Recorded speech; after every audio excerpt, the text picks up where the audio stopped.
Hello and welcome to yet another episode of the After You Movie. wouldn't put it like that. It sounds like you're tired of it. What? It sounds like it's bringing you down. Well, I go, yet another. Oh, okay. Hello and welcome to a wonderful, brand new, exciting episode of the After Movie Time. Be a true American. Mask that despair. Which I've been looking forward to all day and for weeks. Doing yet another episode with Sir Jim. See, I believed of you the there Wallace. briefly. No, I haven't. But no, when you said about the day, like I look forward to because all day. we have decided that for the coming weeks, and we've not decided for how long, but for the coming weeks, we are going to be indulging in exactly what, Jim? We're indulging in a sleazy Spader springtime. Sleazy Spader Springtime. That was one of mine. And well done. A small golf clap Thank for you you, very much. creating Thank you. a alliterative Spader Thank you. name for this. Thank you. I believe I said that he is the sleaziest, slitheriest person to ever... No, he's the sleaziest man to have ever slithered onto the silver screen. There it is. There it is. It wasn't the cumbersome That's why word. I come up with the names and you come up with the description. The description. So, Spader is what it's all going to be about, and All about the Spader. I discovered a vat. Well, we could call it a vat, probably. I think when it comes to films starring Spader, a vat. It's probably like the collective noun of filthy Spader liquid. films. Yeah. Of filthy Spader. When you fluid. get if you bought a Spader box set, it would Yeah. say vat of Spader. Vat of Spader. So I discovered a rich vat on Amazon and Netflix and various other places of, let's just say, rare and slightly off the beaten track Spader films, because obviously he's known for sexualizing videotapes, Crash, those kind of... Secretary is obviously a big one for him. But, and obviously in his early days, Pretty in Pink and films such as that. Right. Along with fellow Brat Packer Andrew McCarthy. So where's if this? you go back Sorry. to the New Year's Eve Andrew McCarthy special, you'll hear us talk about Spader's work. However, what we are more interested in and more excited by are the sort of Aroused by is the off the beaten track, rare, weird, interesting, wonderful, and probably quite bad Spader B movies. That's kind of what we're looking at. Yeah. Yeah, Spader B. Because I would say for every hit, there's probably 6 where you're like, he was in that? Like, I'm not even sure. I mean, how many films starring Spader can be classed as a hit? Stargate, probably. That's one. right? Age of Ultron, obviously. Right. Less Than Zero, was that a big hit? I guess it's quite... Pretty in Pink was a big hit. Yeah, okay. I mean, comparatively. But it wasn't hung on him. Well, I guess he was in them, fair enough. Yeah. Well, he was What probably film starring Spader? starring Spader. Because at Stargate, he's just like him and Kurt Russell are the stars at Stargate. That's a hit. What else? Starring Spader. Starring Spader. Because what we watched was a film starring Spader. Yeah. He was like, it was, James Spader in Right. Jack's Back. Jack's back. Jack's Back. Yeah. Well done for bringing up the name of the movie, because we haven't done that. we haven't done it. So well done. We suck at introductions again. We do suck in introductions. Hello. Hi, how are Hi. you? Do you know what you want? I know what I want. You do know what you want? Yeah. Okay. I can then I'll wait have, if you no, want. No, I'm going to have what I had last time then. Okay. You go ahead. Can I have a Belgian waffle with sausage? Okay. And a cup of chamomile tea? Thank you very much. And I will have the popcorn shrimp and the disco fries With mozzarella or American cheese? on the disco fries. Oh, that's a tricky question. We'll go with them. I don't know. No, I'm going to go with the American cheese on the disco fries. I'm going to go classic. Okay, fair on enough. it. Popcorn shrimp, disco fries, that's it. I'm happy with water. That's great, thank you. Thanks very much. Yeah. So, Jack's back. Jack's back. Jack's back. So yes, we are delving into the vat. We are splashing delving into the vat. into Spader's lost underwear drawer. I would say we were diving into Spader's vat much like those belly flop champions used to. Do you remember, like, they'd have like the very small paddling pool and dive off a high board, and the key was just to flap their like Bugs belly Bunny into- and No, they did it in real Sam? life. This was Oh, like okay. real life. This wasn't like a... Oh, it was an actual thing? Yeah, Okay, alright. belly flop championships used to be a thing back in the day. I'm sure you could Google it or YouTube it or something. How old are you? Were you like secretly 104 or something? Yes, yes. Did you used to go down to the belly flop championships? No, I'm not going back to like In oldie Missouri. times. This was like 80s or early 90s. Really? Yeah. It used to be on like, I don't know, Noel Edmonds talks weird sports of the 90s. I feel like you had a totally different experience of England than I did. Yeah. There were so many more surreal, inexplicable things happening to you. Like not only like on television, but in your life as well. It's just a whole different world. I think I've maybe merged the two. I think maybe I've blended my memories with TV obscure 2 in the morning craziness. You've just rewritten your own history with appearances from Mr. Blobbit. And Noel Edmonds. Yeah, it'll be like you'll be remembering a time Or when... Jeremy Beadle presents 100 hilarious home videos. So you're, like of in your belly memories, flop. you're like remembering like one Christmas, and then Jeremy Beadle will walk into your memory. Wow, thank you very Yeah. much. That's a great saucer. It is, yeah. It looks like some kind of space age 50s. I was going to say it looks like it should be on the bridge of the Star Trek. It is, except it's too inefficiently big. On the Enterprise, it'd be like really tiny. They have really tiny cups of tea. They always have tiny cups of tea. Tiny cups. Never of like a big mug of coffee on the Enterprise. Always tiny cups of tea. Tiny cups. Well, that's in case Scotty. They don't want takes people an jittering, I incredibly suppose, at hard the controls turn. of the starship. Right. Then it'll be like Picard, like with a tapping foot, go, "What are we going to do? Oh, I don't know. Let's go here. Yeah. You know, and it doesn't. You don't want work. Shatner's blood up because he Yeah, might go bonking his way through even more. Well, of the he's going to do that. Yeah, he's going to do that anyway. anyway. I think Spader would have been an excellent like young Kirk. Do you know what I mean? If they were going to reboot Star Trek in the 80s. If they redo, let's say Enterprise doesn't happen yet, and they have to cast Archer, Spader over Bakula. When was that? When was Enterprise? Enterprise was mid to late 90s. It started, I think, So yeah, you probably or early could 2000s. Spader could probably have Because pulled it don't off. forget, he was credited, like all the ads was like meet Kirk's childhood hero, which was like a really great ad for Enterprise, and then the show was just boring and weird, right? Right. If they'd had meet his childhood hero and it was like Spader with a suit cut down to his navel, sleazing his way through the galaxy, you'd be like, that's Kirk's childhood hero. Oh, you're right. That would have been really good. And then the two of them would shown up in Boston Legal and the whole world would have just imploded. No, I really like the idea of Spader on Enterprise. It's like a sleazy, like Wearing Kirk- the V-neck that he wore in Like, Jack's if- back if with you- his chest hair But if you- obscenely poking out. If you imagine that, like the idea is that Kirk's childhood hero is going to be even more Kirk than Kirk. He's going to be even sleazier. That's what I and mean. even more violent, and even more unhinged. Yeah, That would be brilliant. wouldn't it be amazing? That would have been really, really good. Spader would have been a much better captain Yeah, agreed. than Okay, Bakula. fair enough, Because fair who's Bakula? You know what I mean? I know. I mean, who is? Yeah, he's just like a bloke without a face. he's like a cipher for blandness. Yeah. So I'm sorry. I was trying to. Sorry, can you run that again, Scott? That take again? Because I was looking at you, but somehow, like, vision was just sliding off your face to the point where I forgot where I was or So what we anyway, were doing. because I feel like Sorry, Jack's Jack Black, facts yeah. is a riddle. Taking a backseat. It's riddle begging to be unravelled Yes. by us. Yeah, fair enough. So basically, it's 1980, I think 87. Okay. You're the facts, man. It's that area. And Spader is in the period of his career where, if I'm correct, from People are the trying to interview I figure out saw what to earlier- do with him. Yeah. First of all, people are trying to figure out what to do with him. Secondly, he is doing like sleazy, unlikable character after sleazy, unlikable character, sort of out the gate. But he's doing it very interestingly. I saw an interview with him where he said, I always take the summers off. Like, my key thing is I always take the summers off. So I do a movie in the spring and I do a movie in the fall, and then I take the summers off. And I think I'm right in saying, although I couldn't corroborate it tonight, but I swear I've heard it before, that certainly when he was younger, he used to take big cross-country road trips. I think that's him. Okay. But I remember he- you telling me that. But I definitely saw an interview with him today where he said that he took summers off. So I think he was belting out 2 movies a year at this point. Sometimes as a subsidiary character and sometimes as a lead. And he's playing a series of unlikable characters.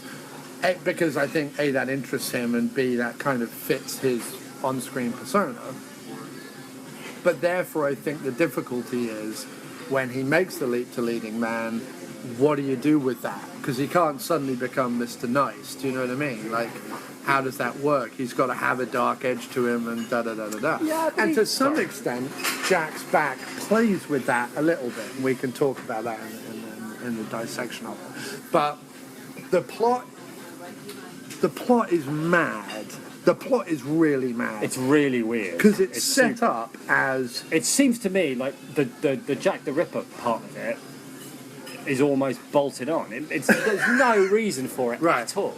Well, it could be any old serial killer. Like the actual meat of the movie basically has got the movie, nothing to do with Jack the Ripper. The movie starts and 4 prostitutes have been killed in the LA area on exactly the same nights 100 years later than they were killed in Whitechapel in London in Jack the Ripper times, right? So there is a 5th killing about to take place, and if it's going to fit the bill, it has to be a prostitute who's pregnant in her rooms, because I believe it was Mary Kelly was the last killing, or Mary Kelly was the last killing in Jack the Ripper thing, and she was pregnant in a hotel room. Cool, that's fast. That's excellent. Look at that. It's fantastic. Thank you. Thank you very much. Brilliant. And the Spader we meet at the beginning of the movie is possibly the most 80s character ever devised. He's got a Cubs hat, which seemed to be like the... Was it Cubs hat? Yeah, it was. Which seemed to be like the de rigueur baseball team to like if you were... Well, they're underdogs, right? Right. But like, I think... Belushi always wore a Cub hat. Well, Belushi's from Chicago. I know he was, but then Brewster's Millions. Richard Pryor. Richard Pryor wore a Cub. But that movie was set in Chicago. If you watch a bunch of 80s movies, people are wearing Cubs hats. But it's just odd to have a character in LA. Who cares about the Cubs hat? I'm sorry. Right. I'm getting Jordan. No, I'm saying the most 80s dress when he starts out. He's got the Hawaiian shirt of the casual, laissez-faire, he drives a happy-go-lucky a VW Beetle. Young punk. Drives a beat-up. Yeah, a proper beat-up. A proper beat-up VW Beetle. Is irreverent to authority. Yeah. But does good things. But is a good person. Like, this is where they're playing with the Spader thing. Very good person. Very, very good. Like, he's late for his job at the free clinic. Yeah. Where he's volunteering while he's also a medical student. Because he is down at, like, a homeless shelter on the beach helping homeless people. It looked more like the freeway, didn't it, like the beach? No, they were all on sand. I thought it was just dirt. Oh, okay. Well, whatever. You've interpreted it. I'm just saying, like, beach is like, hey, we're on the beach. But it was more like we're in a car Think of park. Fletch, at the beginning of Fletch. No, I know. Right, I get it. But it was more like a shanty town. I love how my justification of the fact that the homeless people on the beach is like, think of Fletch. Like, Fletch was real. That's awesome. So anyway, he's a do-gooder. That's all we need to know. And he works in a free clinic. Right. And we see... None of which has anything to do with the Jack the Ripper thing. No, at all. Or ever does. But a lot in the plot does. Right. So his boss is like a typical 80s aggressive ass chewer, right? Yeah. For no good reason, because he's a medical student who's like really good at his job, like has a great bedside manner, believes in what the free clinic is doing, like believes in Doctors Without Borders and Doctors for Homeless People and like he believes in all this stuff, right?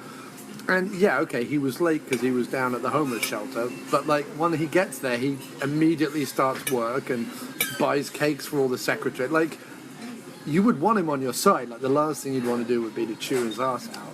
But it's the 80s, and he's like casual throwaway Spader, so he has to have a boss who chews his ass.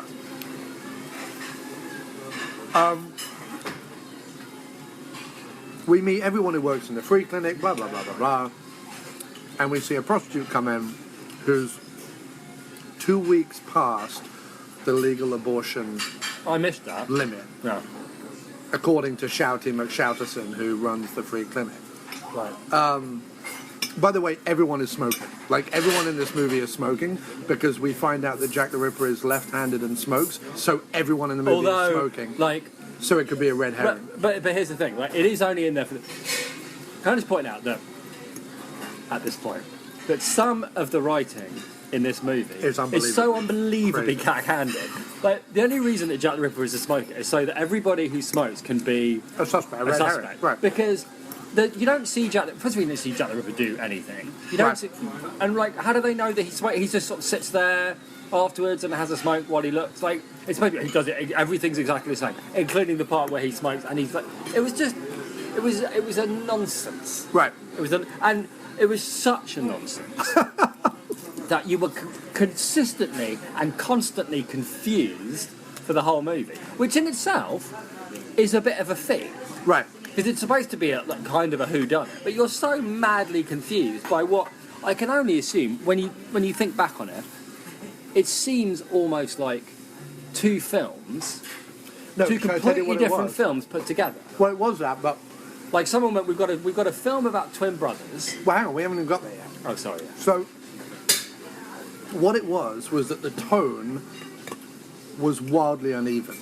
Yeah. Okay. So from minute one, you've got the credit sequence with like 80s rock, 80s, and then slowly a shot comes up of like a murdered woman with like blood everywhere, and the music's still that's like significant, right, which it isn't. But the music is still like 80s rock. Spader is a groove town. Like, that's the music.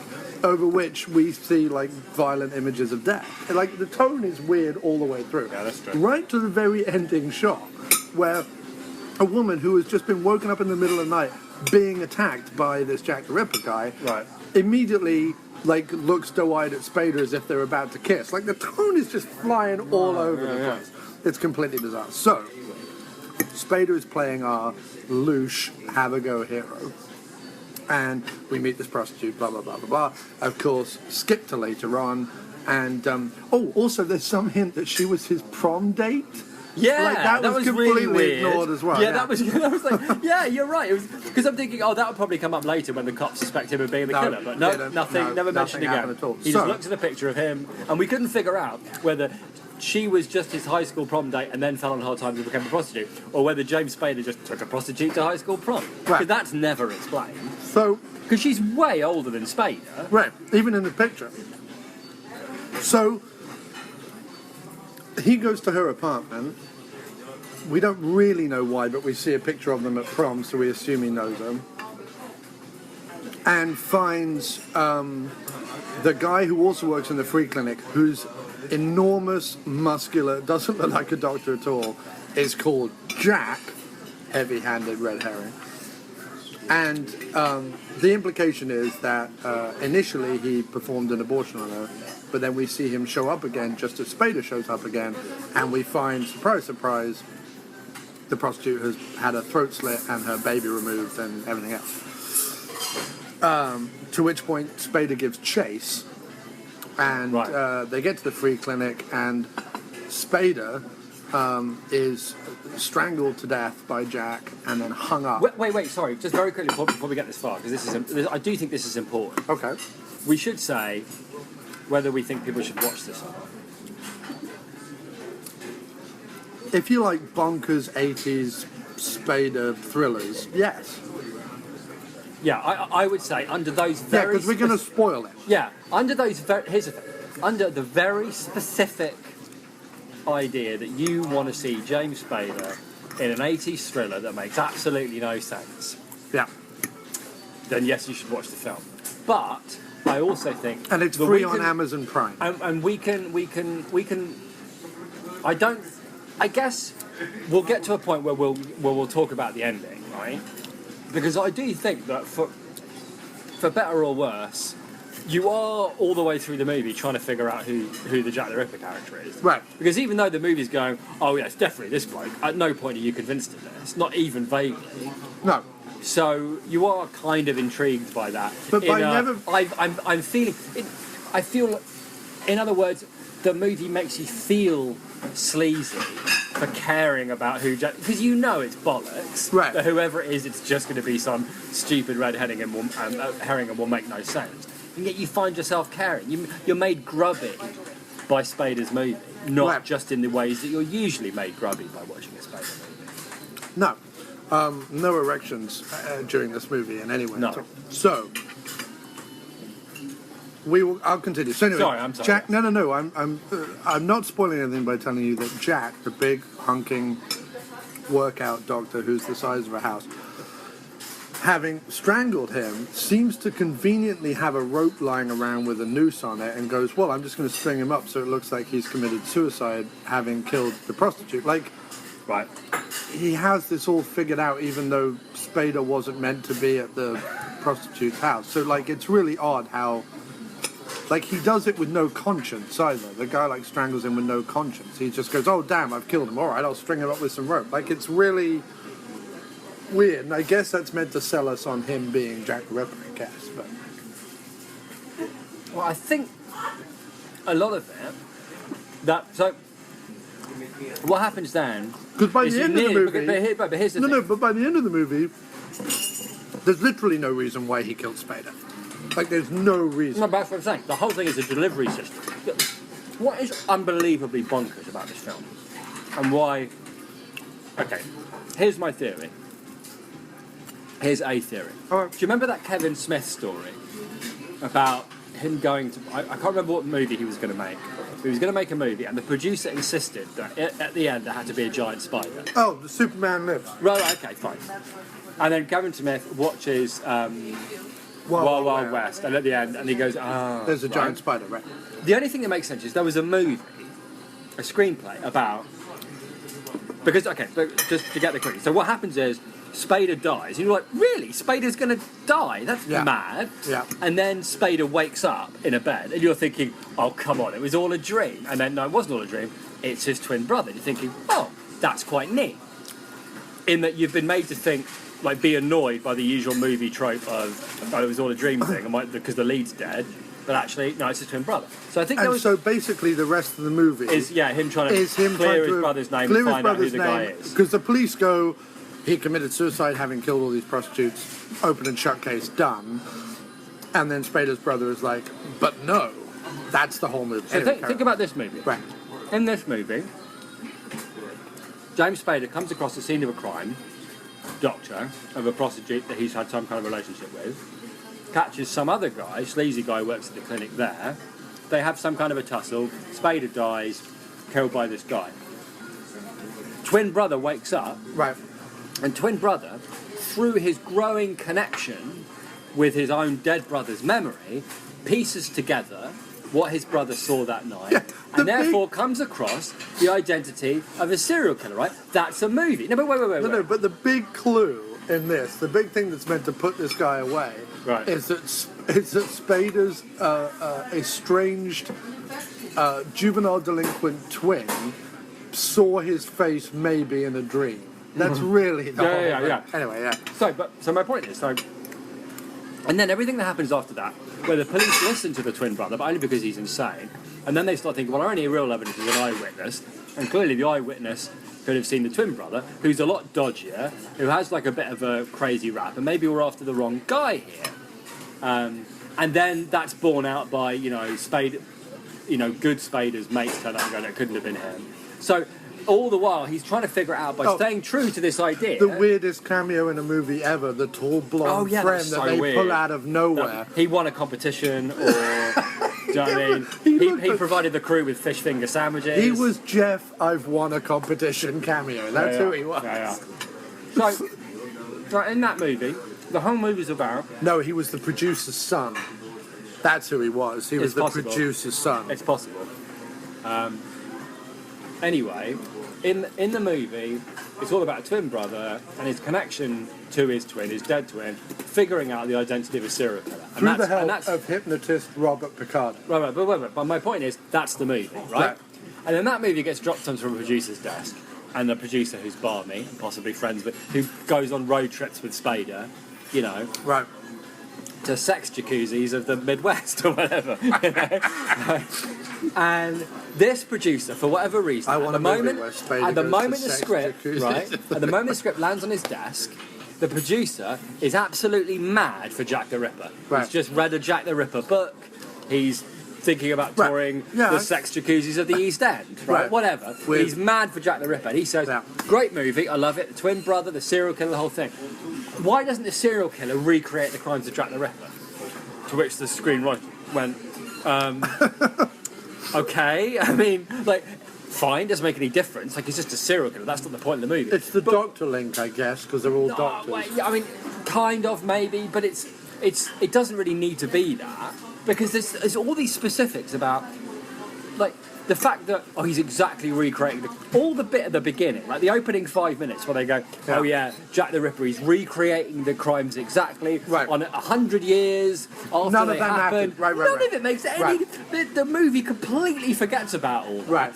In favour of James Spader chasing after the bloke that killed his brother in a dream. Which is an interesting, albeit weird enough, story on its own. But James it's got Spader- nothing to do with Jack the Ripper.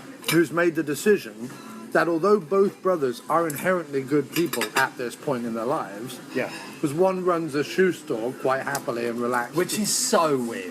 I mean, again, and runs a shoe store and has like a pet cat. that was the producer's idea because it's so weird. right. He solves the crime because he works at a shoe store. Yeah. What? It's so convoluted and mad, but it's also genius in its own way. Genius is strong. So Spader, who has like a cat and works at a Coke-fueled shoe and store, mad, possibly. right? But he's made the delinquent brother simply so that later on he can do a dodgy deal at the back of a sex theatre in order to buy a gun. That I think is In the order most... to buy a gun. I mean, if you're going to make Spader a vigilante, you have to have him buy a gun from the back room of a sex shop. Yeah. Where the most, hello, I'm an 80s actress playing a prostitute, by the way, is sat in the corner.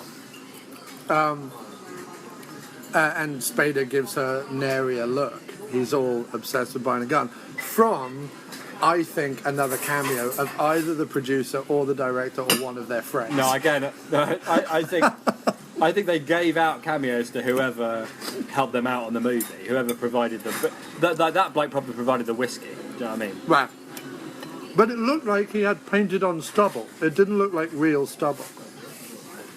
It looked can't say I like noticed makeup that. stubble. No, it looked like Okay, makeup okay. stubble. That's why he stuck out so poorly. The other guy, the tall blonde guy, stuck out just because he couldn't act. I mean, he couldn't act his way out of Maybe that they'd only rented the sex shop for an afternoon, and so they just like drafted in the real sex shop owner. Right? And when given- because the guy they booked to play the part got sick. Right. Spader probably the sex wanted. jacuzzi party the night before. Spader probably wanted to play the part as well and do a third part in like heavy makeup and stuff. I mean, like Spader looks like an Eddie Murphy thing where he plays like 8 parts, each one sleazier than the other. Definitely. So, but beyond that, there's no evidence other than he knows where to buy a gun that he is like a ne'er-do-well. He's just like a 9 to 5. Yeah, he's got a scar, and he hasn't unpacked his boxes in his flat. Very suspicious. Right, but beyond that, he's fine. He was he was in the army. And he was a medic. Right.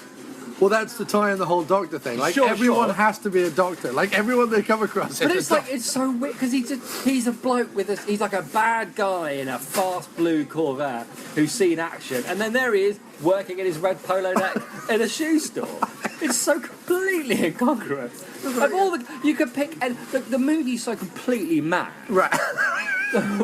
Like in the end, like, there's this whole painful thing with the shoes, right? Oh well, I work in a shoe store, so I recognise these shoes. So I recognise that's the. But and you're thinking, how are the shoes going to tie in? All the way from the point you see Spader working in a shoe, or find out that he works in a shoe store. Thinking, how are the shoes going to tie in? How are the shoes going to tie in? The answer is, in another I remember my brother's murder in a dream moment, he sees the shoes. You go, oh fine, he saw the shoes, and then pans up. And there's the bloke's face. What done it? You're thinking, so what was the deal with the shoes then? He was just going to see the guy's face. What does it matter? Well, the shoes. It could have been literally anything. The shoes indicate that it wasn't Jack who showed up at the woman's apartment. Because there's this whole woman. He gets in cahoots with a woman, of course, even though she's okay, yeah. she's very odd. She's kind of like budget Jamie Lee Curtis. Doesn't prove that Jack didn't show up at the apartment. Why couldn't he have been wearing those shoes? What difference does it make? Oh, because when we see someone stalking around her apartment, Right. sleazing on her through the blinds, Yeah. we already know that Jack killed Spader. We've already seen Jack like sweating and panicking about the fact that his brother's on the scene. Right. So we already like suspect Jack. But then all of a sudden we're not seeing the killer's face. We're seeing the killer's shoes. We're seeing his more shoe play. We see the shoes, but then we see like the latex hands and all the rest of it. So all of a sudden you're like, there's a third person here, because if it was Jack, we just see Jack because we've already seen Jack and we already... All right, you are actually kind of winning me around to the shoe thing. But they definitely... It was so... Oh yeah, it was ludicrous. Yeah, totally bonkers. If you're going to solve the shoe thing, fair enough, I understand why the shoe thing needs to exist. But solving it by having him see the shoes and then pan up and see the guy's face. But like, well, there wasn't much in the way of detective work there, was there? I will tell you this right now. The writer came up with the ending, like the writer read some book where it's like, if you're going to do a detective thing, come up with who did it first and then go back to the beginning and like work it out throughout, right? Right. Because that's how you write like whodunits. Okay. So the writer figured that out and he was like, well, it's this guy. Right, so he started writing him at the beginning and went, well, we can't have him about too much because like that's gonna like labour the point, and I need to set up all these other red herrings, so I'll set up all these red herrings. And he got into the third act and was like, Just finished? Yes, thank you very much. and was like, shoot, so how do I make it that guy again? And then like went, oh yeah, shoe store, we've established he works in a shoe store, let's make it about shoes. Like he's just, it strikes me as a 2 a.m, what the fuck decision that this writer made, because he got himself in a pickle. And he threw in the last scene of him going around Picardo's house to just That like... was super weird. No, but he did that just so that the audience is like, wait, it's Picardo? Like... And then the audience would run through their minds, but how can it be Picardo? Picardo doesn't know any of the people who went to the free clinic, and Which is what we did, to be fair. Right. We were genuinely surprised that it was. You saw Picardo at the very beginning of the movie and went, it's him. Like, you just assumed because it was Picardo. Yeah, that's... Well, no, it's because the whole thing, like, he was... They were, you know, reasonably clever with the red herrings, because they had made sure he was smoking, and a left he was a hand. bit weird, there was no reason for him to be in there, he was also a doctor, he was, like, looking at Polaroids and hypnotising people and being weird. And when Spader turns up at his office in the middle of the night, and he's like...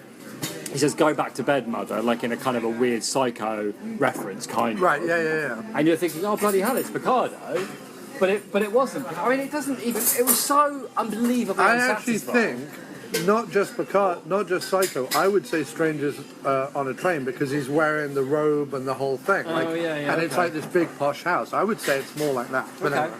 No, I was just saying the whole idea of having somebody living with their mother being, I get like, it. suspect. Yeah, of course. No, but Picardo, even the way he smoked and the way he looked at suspects through the glass like he was salivating or masturbating or something, like even that set him up as the reddest of herrings at the very beginning. It was deeply, deeply strange, because on the one hand, you find yourself being annoyed by how confusing it is and how utterly bonkers the whole plot is, but despite yourself And going, no but I more- need to know. It's like, what was the thing I watched where I ended up watching it to the end? Oh, The Killing, the Swedish TV show. It was like 18 episodes long. And by episode 8, me and Teresa hated absolutely everybody. We hated the series. Right. We hated it with a fiery passion, this show. It was so dumb.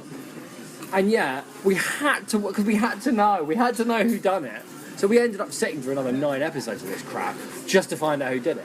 And for I felt a anybody bit like that with Broadchurch, but anyway. Yeah, me too. Oh God, like every time David Tennant doesn't shave and looks up into the distance, I can't handle it. Do you know what I mean? It's fucking weak. Anyway,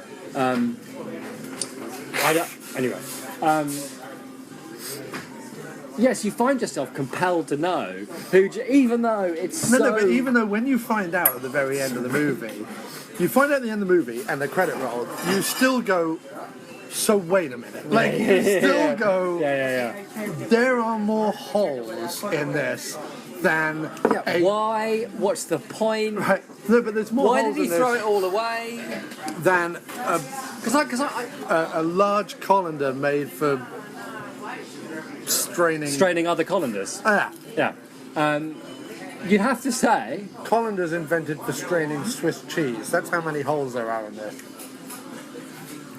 All right, okay. We'll just Yeah. Okay. There's more holes in this movie than in James Spader's saxophone knob. Yeah, and there are quite a few holes in the saxophone. Yeah, well, we'll have to talk about the exact nature of Spader's sleaze in this movie, because I feel like we should have like a sleaze watch. Okay. Do you know what I mean? In every Spader movie, like, how is he sleazy in this movie? He's sleazy for lots of ways, but one of the main ways we get not one, but two gratuitous, over-the-top, blue-lit, in-the-bed, naked tresses. Yeah, that was weird. Mm-hmm. There was more like ogling of Spader than there was of the bird.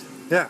Because the bird wasn't particularly odd. Well, no, but that's what I'm saying. So, one of my problems with the movie is if he is like going to all this trouble to meticulously recreate the Jack the Ripper crimes, he's done. There's a bloke in prison for it. Instead of like buggering off into the whatever the serial killer equivalent of the Sunset is, a basement, you know, with nailed animal heads to the wall, whatever. To like masturbate furiously over his Polaroids and dirty panties. Right, or like move to Phoenix and just do the whole thing all over again. Right. Whatever. But Phoenix is the perfect place to do it. Well, exactly, yeah. Instead, he like goes to like, I'll just go and I'll ruin it all by sleazing over the woman that works at the clinic who isn't particularly attractive. Well, that's what drove me nuts about the whole thing. Right? You're in LA. There's 1,000,000,001 women. You've killed a whole bunch of prostitutes. Are you giving advice on how to serial kill better? Because I feel like that's a bit weird. No, but that's... If I was a serial killer, But I'd kill better looking people. No, I'm not saying better looking. I'm saying you're in LA, there's a whole bunch of women. Why go for the one who works in the free clinic with you? In fact... Well, I guess the idea is he's supposed to... But that's the thing. No. Presumably, the justification is he's obsessed with her. But again, there's no... I wish you would do the volume thing. There's no... Yeah, but she's looking at you. Who's the one behind you? Well, she can get... There's like 1 billion other places to sit. There's no indication at any point that he even, like, fancies her a bit. Like, not even slightly. No, true. But. None of it makes... Like... Unless your plan was to set up either Spader or Jack all along. Unless you were like, well, look, there are plenty of red herrings lying around here, like a because you thought he knew about the twin to like set that up. But that... What I'm saying is, unless you know about that, why only kill women who came into the free clinic? Like, why kill people where you work? Like, why not? Like, go along Hollywood Boulevard and pick up anybody. The only one you need to know is the pregnant one at the end. That's the only one that is relevant to the Jack the Ripper thing. It's because they need to suspect Spader and therefore his twin for most of the movie, the police. So one of the reasons they go with is, oh, well, they're all been... But you're right. If you actually think about, I'm a serial killer, I work in a free clinic. Right. Like, you're right. If you want to set up Spader, go trawl the the tent city, the shanty town that Spader works. He works in 5 of them. It was all over the place. Not only that, it was totally bark. Not only that, but you've done your Jack the Ripper thing, and like you say, why then do you double down? You go, oh, well, I got away with it, I've set it up, let's go double down and let's go sleaze over the other woman who works in my free clinic. Like, it's bonkers. It's totally bonkers. The whole movie's mostly James Spader being chased by the cops. And if we're talking sleaze watch... Yeah, let's talk sleaze watch. Sleaze watch. Spader sleaze. How about the sleeveless pink rouge V-neck? Yeah, that was a bold choice. Pretty sleazy. And I know it ended up being blue, but when he first drove up in his car, it looked like a bright, shiny purple knob. That's what it looked like when he drove up. Sleaze watch again in this movie. Almost the entire soundtrack is either vibes or saxophone. Yeah, every time Spader moves, a saxophone plays. Yeah. In a really like sleazy strip club. The most sleazy way. Yeah. Yeah. The point where we felt that Spader's knob may actually be a saxophone. Yeah. That every time he moves, wind moves through his saxophone knob. He buys a gun and plays from like a melancholy sex / sleazy.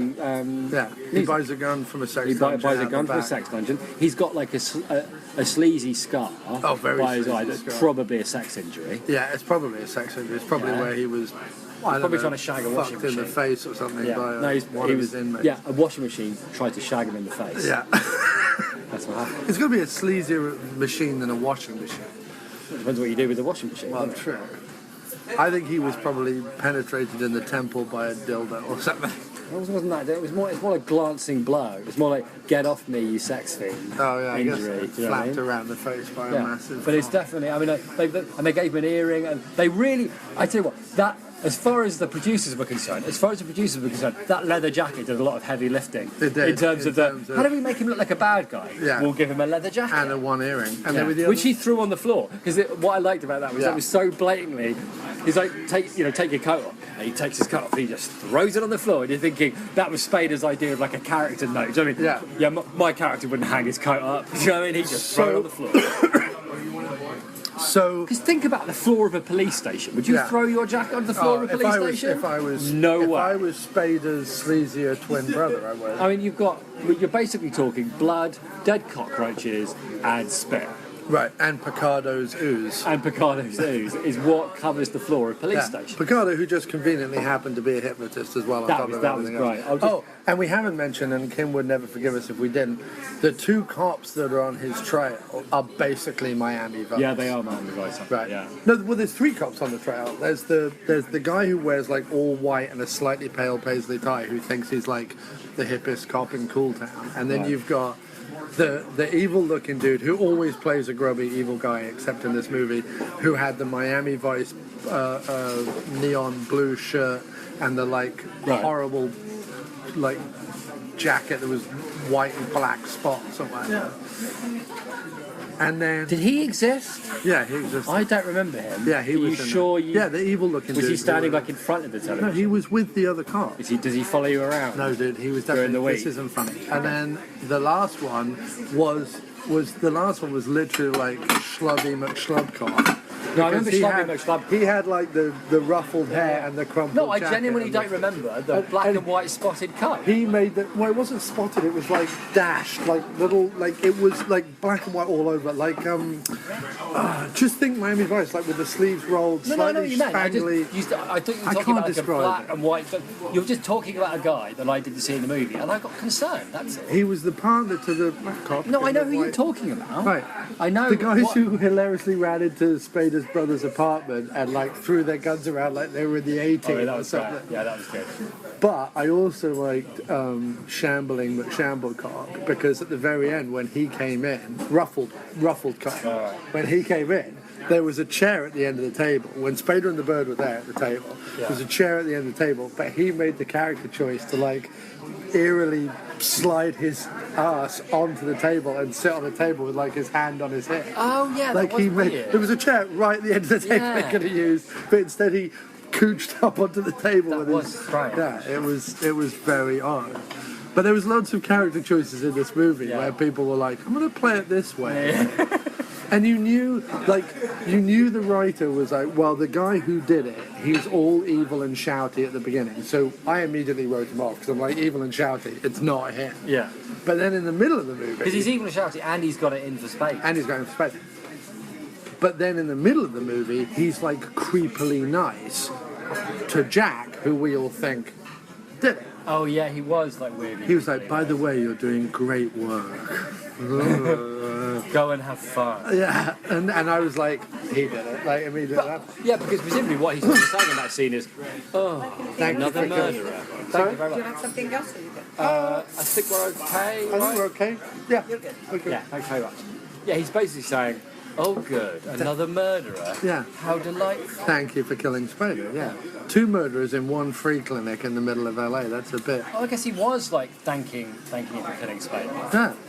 Yeah. Not only that, but he then showed up like he had no brains either. Because when Spader's twin brother emerged, he then went around his apartment to strangle him as well. Like, what? You've already convinced people that Spader killed himself. Like, if Spader's brother like strangles himself as well, it's just bananas. It's like, who believes that? Yeah, because for a while the movie took the whole I saw my brothers. It took like 20 minutes for the cops to go, yeah, we don't really think that he saw his brother's killer in a dream, but we think it might be the brother. And that made sense. But for a while, it did want to have its cake and eat it. It did want the cops to be going, oh, Yeah. I wonder if there's anything to this. I saw my twin brother murdered by In my somebody else in dream. a dream. Yeah. Because Because their standard operating procedure was, oh, so your story is you saw your brother murdered in a dream. Yeah. I see. We'll hypnotise you. And by the way, the Let's hypnotise you. eyewitness, which the shouty cop kept bringing up, it was like, they had an eyewitness, god damn it, that one. She was the woman at the beginning, and Spader came out and, first of all, she saw two people run for the room. Secondly, Wait, who's the eyewitness? The eyewitness they had was the woman who lived across the road. Thank you. The woman who lived across the hall from the woman who was murdered. And when Really? Spader comes up, well, who else was the eyewitness? Oh, I thought for some reason it was Jack. that Jack had called it in or whatever. But you're right, that makes sense. But no, because they don't even reveal that he did the abortion until the end of the movie. So the cops, it's not like Jack was like, well, I was around there performing an illegal abortion, and then in burst Spader. Like, the only eyewitness they had was the blonde woman who walked across the hall, who Spader said, there's been a murder, call 911. No, you're right. I wasn't thinking. Why would the eyewitness go, it was Spader, if he went, call 911? Like, it doesn't make any sense, does it? Well, I guess the eyewitness, we didn't find out what the eyewitness said, only the eyewitness saw Spader at the scene of the crime. Right, but if you're that And they all went, and he was covered in the blood, and he killed himself. What I'm saying is it's yet another huge plot hole. Oh, it was balmy. From start to finish, it was balmy. And yet, kind of compellingly balmy. But there were, if I was going to be honest about it, I would say we're making it sound more bonkers and interesting than it was, because it was kind of slow. There was a point in the middle of the movie where I was like, hurry up. And there's like too much, it's like... Yeah, for an hour and a half movie, it felt like 2 hours. Yeah, it did feel It definitely felt like 2 hours. It wasn't... Because the writer got to the middle of the script and went, there's really nothing for anybody to do here. Well, it seems like if they concentrate on the whole twin brother thing, then there might have been a bit of meat there, a bit of more of the psychiatrist. Also, like, is there anything to this? Am I just going crazy? Also, blah, blah, blah. I'm going to blame Spader. And I'll tell you why. All right. I'll tell you why. All right, bold move. The opening Spader, the opening brother, right, is this like charismatic, funny, whatever. He's actually curiously dull as the bad guy, right? Right. As the bad guy, he's made the decision to like speak quietly and like look off into the distance a lot and wear a v-neck. Yeah, he's like, I'm going to be magnetic. You can't just decide to be magnetic. And the problem with that is because the twin brothers' detective work, such as it is the main driving force of like Act 2 and 3. Him not being crazy, like had he been crazy, had he been like wild-eyed mad Spader, it would have driven. That's true, and it would have fitted in more with the idea of him being, a bad apple, like a bad egg, right, had to join the army and got in trouble. Like, that would have, but instead they were going for the more like James Dean 50s bad boy. I'm leaning on my my fast car, which by the way, how the fuck do I afford this given I work in a shoe store? Yeah. That whole, that's what they were going for, like a James Dean, Marlon Brando 50s magnetism thing. Yeah. Because you're right, it's like, what do we do with Spader? And that's what they were trying. But yeah, him kind of being mumbly and quiet and just like trying to look moody and magnetic, there was way too much of that. Yeah. Because either you are moody and magnetic while you're doing other things, but you can't go, I'm going to turn up in this movie, I'll just be moody and magnetic, that's my plan. That's not a plan. Yeah. But it's still a bold and interesting decision, the whole movie. There was a couple of, the whole, him waking up in the bed after his brother gets murdered, and you think it's all been a dream and actually it's a twin brother and the whole movie shifts. That was neat. I like that. That was a properly nice, I've not seen that before. That's quite cool. Yeah. I'm trying to think if there was anything else that I thought was like cool about it. What else was good about it? I mean, really, if we're being honest. Personally, I got a huge kick out of how many cliches could they throw in a bucket and like mix around with some good. Yeah, I don't know. It wasn't. No, as each of the cops and then the psychologist played by Picardo and the people in the free clinic You're right. were, I did enjoy the. I did enjoy introduced. I did enjoy the red herring. You had like the shouty McShadowson free clinic guy, and then shouty McShadowson cop guy, and then you had his split 50-50.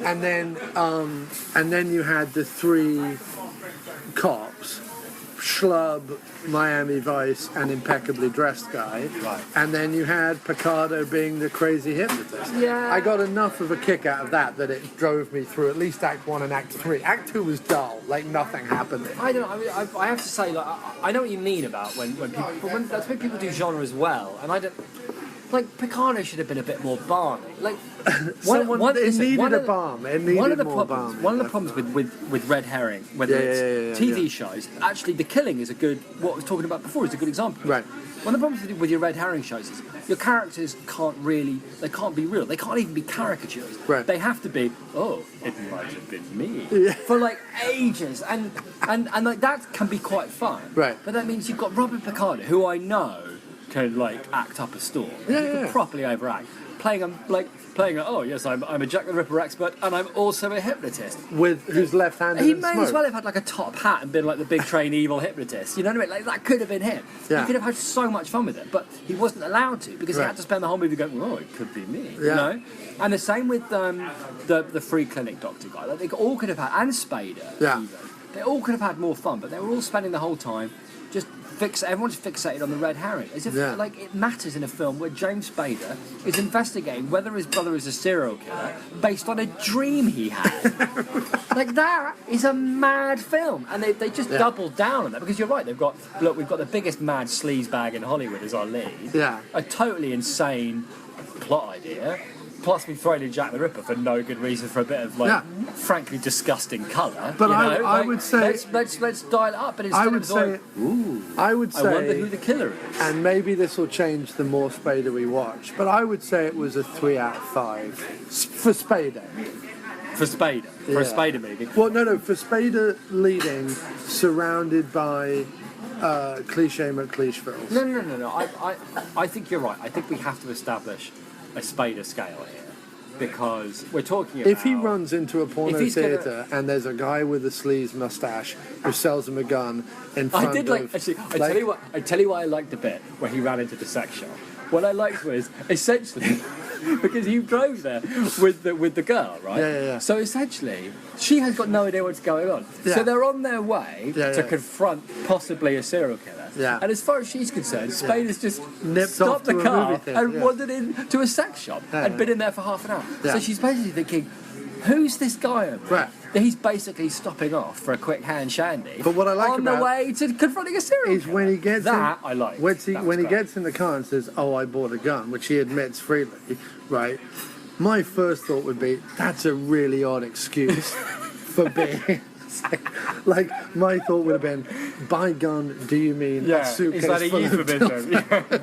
Is that a euphemism? I bought a gun, eh? But you've got to think that that's Spader's idea. That he was like, well, we'll just pull up on Hollywood and Vine and go into a porno thing. No, they probably went. He probably was like walking past a script meeting, and they went, "Where's he going to buy a gun?" The Spader went, "You can get good guns in the back of sex shops." And the script writer went, "Cheers, James." That was a good bit. You're right. The sudden plot shift, the twin waking up, that was good. Spader stopping off to buy a gun from the sex shop It was and leaving the porno theatre and leaving the. No, it was a sex shop. It was a porno theatre as well, but it was a sex it was shop. both. It was both. It was doubled. Yeah. Leaving the girl outside to wonder why are we stopping at a sex store. Yeah. That was really good. I liked all the red herring bits. And the wild shifts in tone were fun. Yeah, thank you very much. I liked that every time Spader moved anywhere, the saxophone music and wind chimes had to play. Yeah, it was the weirdest score. Yeah, like it was a deeply bananas score. It was like he was. That's true. And I liked while the sleazy saxophone was playing, Spader sitting on the balcony stroking his midnight black cat, looking unbelievable. A cat, which by the way, doesn't show up before that or after it, is only in that sequence for no reason at all. Yeah. Can we, if we're going to do this, can we run a competition on what we consider the sleaziest scene? Like Spader at his sleaziest in that movie. And I would have to say stroking the midnight black cat on the balcony while saxophone music played. That's my sleazy. The only Spader reason vibe. that I would not, I understand what you're saying. Yeah. But the only You can have reason a I different would- sleazy. No, I mean, no, that's I would fine. knock that off. Is it was the only sequence in which he didn't sport a rouge-coloured V-neck sleeveless shirt. Which I have to say, if we're going for sleazy moments, it either has to be the V-neck with the obscene chest hair, or waking up in his tighty whities and not really minding the camera lingering on his balls. No, which again I suspect was probably Spader's idea. Yeah, can you get him really close on my balls? No. Phil, you can come closer. No, I'm all right here. I'm all right here, James. That's fine. I'm going to wear really small pants. Phil, come closer.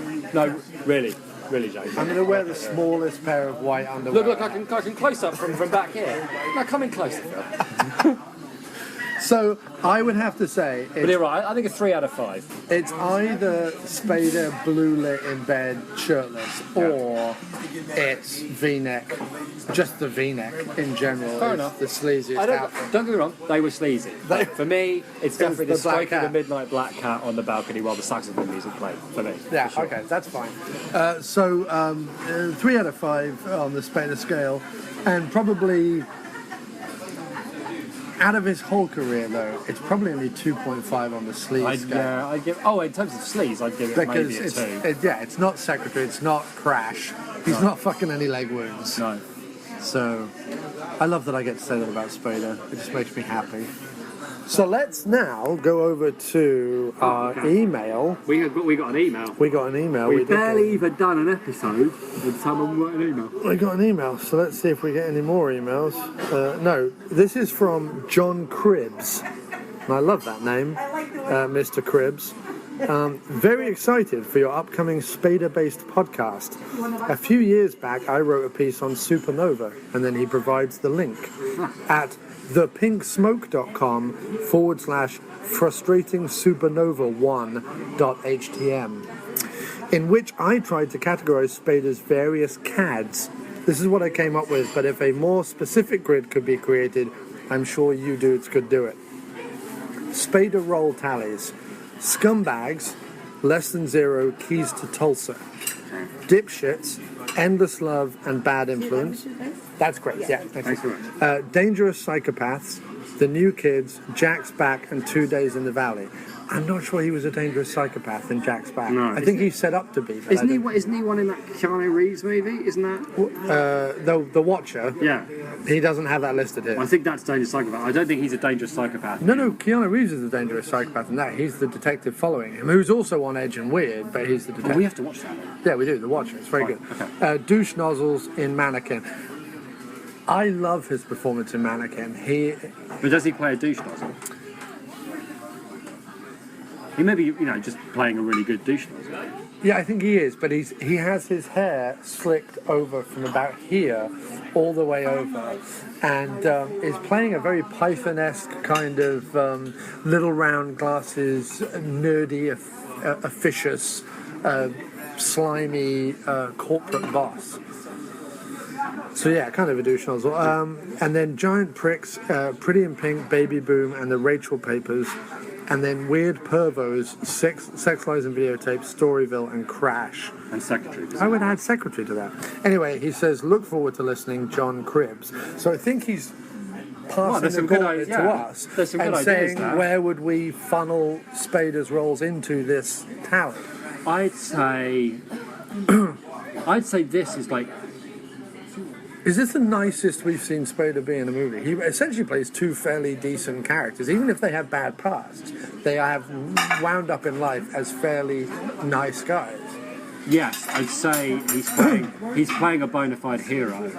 Two different kinds of hero, and he's supposed to be like the do-gooder, like the white knight and the black knight kind of thing. Like the do-gooder and the bad boy, but they're both good people. The white witch and the black, like the white witch He's and the as black. good in this, if not better, than, say, Riggs in Lethal Weapon, who's also a dangerous psychopath with a lot of mental issues who... I feel like It's comparing also his a hero. performance in this movie to Lethal Weapon is slightly. No, I'm not. I'm saying in terms of damaged characters, he's at least... No, but he's as not, because he's got no. There's no damage. Like I Well, he know was he's got a scar on the he eye. was a tearaway who then had to go into the army to avoid going to prison. And he hasn't spoken to his brother in 2 years. He was like a member of a. I don't buy. They're like, oh, he used to be in a street gang. What street gang runs with Spader? The, You know what I mean? the pink V-neck The sex crowd. criminals. the sex perv pink V-neck crowd. What is... I think... They hang around the street corners going. Ugh. This may be like he plays the hero and the anti-hero is what he plays. He plays like He's not playing an anti-hero. the good. Well, he is because he's not conventional, but he ends up being the hero. He ends up saving the woman, even though essentially. Is that one anti-hero? Yeah, he's an anti-hero because he doesn't look like a hero, doesn't act like a hero, but then he acts like a hero in the end. I mean, maybe. I would say he's I an just think- anti-hero. I wouldn't say he was a dangerous psychopath. No, I definitely wouldn't. No, I just. I would say he's the hero and the anti-hero. He's playing like someone who's very good and someone who's supposed to be bad but isn't really. learning to be better. Yes, there we go. Because he's taken Boxes in shoe store. a role in a shoe store, and he's got a little cat, and he's putting his The life whole back film would be together. very different if he was played by Wallace Shawn. Right. I buy Wallace Shawn working in a shoe store Yeah. and then solving a crime involving his dead twin brother, who works as a doctor in a free clinic. Yeah. Like, those characters make sense to me. Yeah. Not that Wallace Shawn would have run with the street gang, but Right. you get my point. Yeah. Like, what Unless has that street gang was a bunch of nerdy nebbishes who had a love for James Joyce poetry or something. Yeah. Then you can sitting see. around arguing about Joyce. Then you can see Sean being. Putting on impromptu performances and waiting for Godot. Yeah. You know what I mean? Underneath dark bridges in the middle of the night. Yeah, or having like mass anxiety because of a typo in his resume or something. Yeah. Just generalised, non-specific mass anxiety attacks in crowded places. Yeah. Together. Yeah. You know, Well, that's he how has- they are in a gang. Like, they make everybody else a bit nervous, but everyone else a bit on edge. That's their gang, like Yeah. the on-edge crew. And if we're recasting Wallace Shawn in this role, does the bad brother have the lisp that he has in Princess Bride? No, I'd probably give that to the good brother. You'd give that to the good brother? Yeah, the one who dies. Flip it. Yeah. Flip it. I like it. Excellent. So that was our first email. Please keep them coming. Yeah. We want your lists of Spader movies. We want your Or just questions, rundowns. Spader We want your questions and things like that. Spader observations. Observations. We got a lot. Recommendations. Spader recommendations would do fine. What should we watch if we We want to watch a did Barbie post Spader some. movie? We do need to bring. We do need to bring up quickly the After Movie Diner Facebook page because we've had some activity on there, which is always excellent. And that is from Andy Lunn. And Andy Lunn says, fantastic news. In 2014, my wife and I embarked on a sleaze of Spader season, which was highly enjoyable. We took in about 20 movies, which is documented on my Letterboxd page. Some were really good, some were really shit, many were fucking hilarious. A particular favourite was Driftwood. Spader is found washed up on a beach and some psycho bird looks after him. It's like a shit misery, but an absolute must-see. The best thing about Spader season is watching the change in his hair, various dye jobs and dodgy syrups along the way. I'm so glad you're doing this, I cannot wait. Let's try Driftwood then. Yeah, another great comment there by Andy Lunn. Thanks for that, guys. And hang on a second. Scrolling through, and on the group page we just had Taya Duval said James Spader gives me everlasting life. Kimberly Taylor says he can slither near me any time of the day. Christopher Powell says yes, me and Dee Shaw's favourite actor. Joe Yannick says amazing. Doc Paul Croson posted a picture of the movie The Hole, and then sure, he wasn't in it, but he sure as hell fucked it. And then Tyler Barger said doing Tough Turf, question mark. What's Tough Turf? It's like 80s bullies in a small town school attack Spader and Robert Downey Jr. It's not as good as that sounds. Still. I've seen it a couple of times. Well, I would like us to do things you haven't seen, for sure. Yeah, I would rather do things like Jack's Back and Driftwood and things like that. And The Watcher. Have you seen The Watcher? About 15 years ago, whenever it came out. Oh, well, I saw it. It was during my time of like buying ex-rental VHS from Blockbuster in High Wycombe, so it was years ago. But that covers about a 12-year period. No, about a 2-year period. So. Are you mental? You spent so long buying experimental VHS tapes. Yeah, I guess so. I had such a collection. I know, I'm I sorry. wish I still had it. I know, I'm sorry. So anyway, thanks ever so much. No, thank you very much I think for having that's me. been an incredibly successful I think first so. I thing. think people are already talking about, Right. and we haven't even done it yet. And considering the spaghetti bolognese sized knot that was the plot of this movie, I'm pretty glad we managed to unravel it in some way. Yeah. I think high fives all round. And let's get the fuck out of here. All right.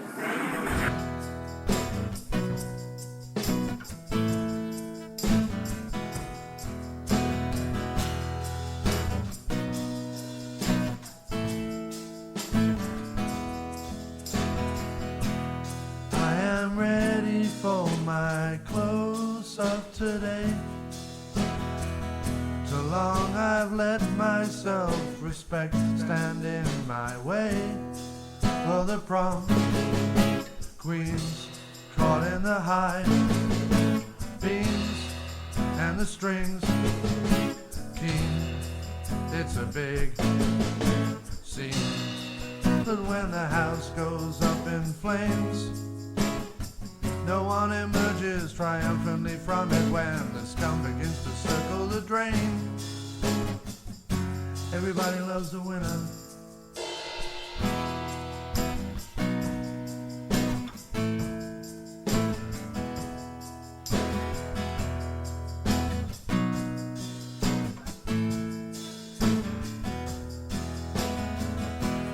I spent 8 hours in my makeup chair.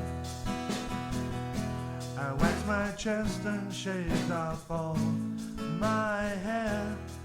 For the fire bright and the frames tight. Try to get it right.